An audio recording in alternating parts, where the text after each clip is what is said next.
আসসালামু আলাইকুম। চেঞ্জিং সেন্টেন্সের সিরিজে সবাইকে স্বাগতম। আজ আমরা গত ক্লাসে অ্যাসার্টিভ টু ইন্টারোগেটিভের ট্রান্সফরমেশন দেখছিলাম। সেখানে আজকে হচ্ছে পার্ট 2। আজকে আমরা রুল 2 থেকে শুরু করব। রুল 2 দেখো। রুল 2 হচ্ছে এভরিবডি, এভরিওয়ান, অল এগুলো থাকলে অ্যাসার্টিভ এগুলো থাকলে ইন্টারোগেটিভ আমরা কি করতে পারি সেটা দেখব। কি কি বলছি?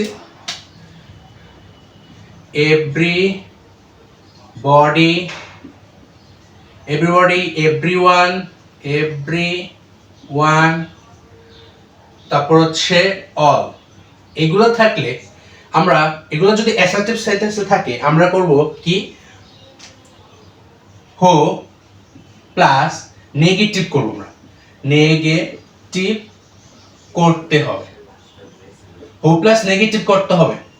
কি এটা মানে কি বোঝাচ্ছি সেটা আমরা এখনই দেখব। এটা মানে ঠিক আছে, এটা মানে কি এটা আমরা এখন দেখব। এক্সাম্পল দিতেছি। এভরিবডি, এভরিওয়ান, অল থাকলে হো প্লাস নেগেটিভ করতে হবে। নেগেটিভ অংশটা মানে কি, আমরা রুল 1 যারা দেখো নাই কমেন্ট সেকশনে দেখবা, আমি লিংক দিয়ে দেখবো, তোমরা এখান থেকে দেখতে পারো।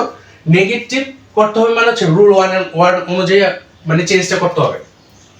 আবোধক থাকলে না আবোধক করতে হবে উল্টা। ঠিক আছে, এখন এক্সাম্পলের একটা আমরা এক্সাম্পল দেখি। এক্সাম্পল হচ্ছে everybody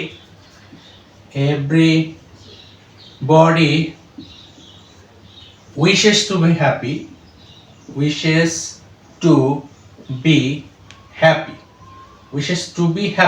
ঠিক আছে।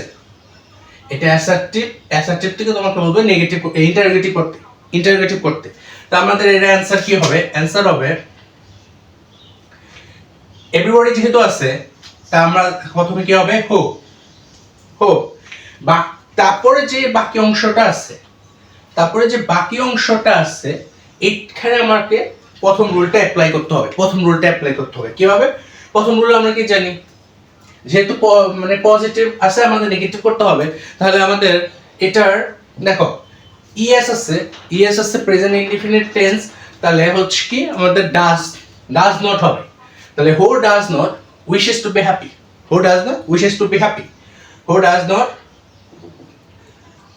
is a who does not but doesn't wishes to be happy, wish to be happy, es তো হবে না, যেহেতু চলে গেছে does not wish to be happy,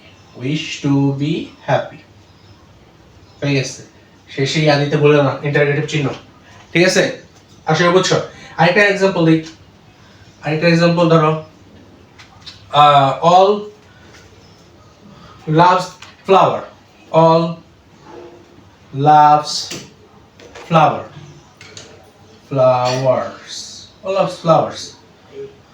loves flowers।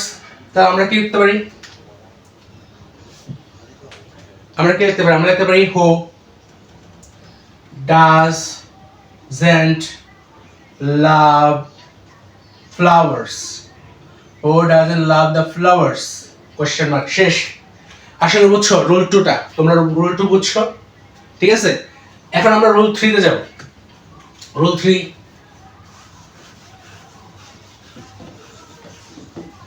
আসলে বুঝছো রুল 2? ঠিক আছে, রুল 3 এ যাই এখন, মুছে নিয়ে আগে।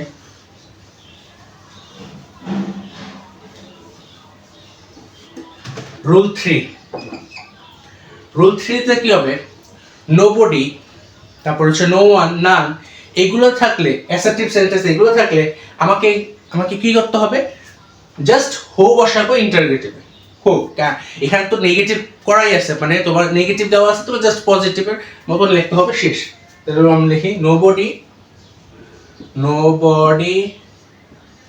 No none, no one. এগুলো থাকলে আমার করতে হবে কি, জাস্ট হো তারপরে প্লাস প্রশ্নের বাকি অংশ, প্রশ্নে যেটা থাকবে সেটা লিখে দেবো, প্রশ্নের বাকি অংশ। ঠিক আছে, শেষে কোশ্চেন মার্ক। আসলে বুঝছো কি লাগছে? এখন আমরা এক্সাম্পল দিলে আরো ক্লিয়ার হয়ে যাবে। এক্সাম্পল দিই। এক্সাম্পল হচ্ছে example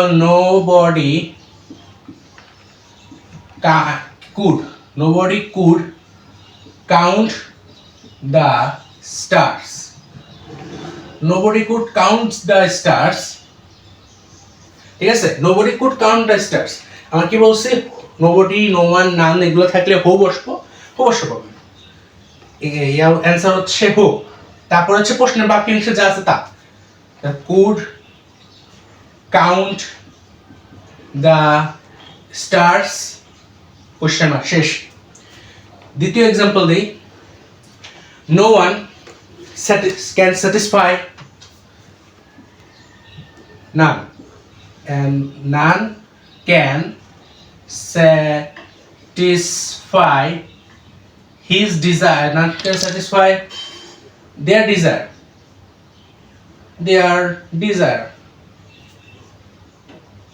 none can satisfy their desire। ঠিক আছে, এটা এখন এটা তোমরা করো তো, যদি এতক্ষণ ক্লাসটা দেখে থাকো বুঝে থাকবা, এটা কমেন্ট সেকশনে অবশ্যই লিখে জানাবা কি এটা অ্যানসারটা কি। ঠিক আছে, আশা করি বুঝছো ক্লাসটা। সবাইকে আসসালামু আলাইকুম।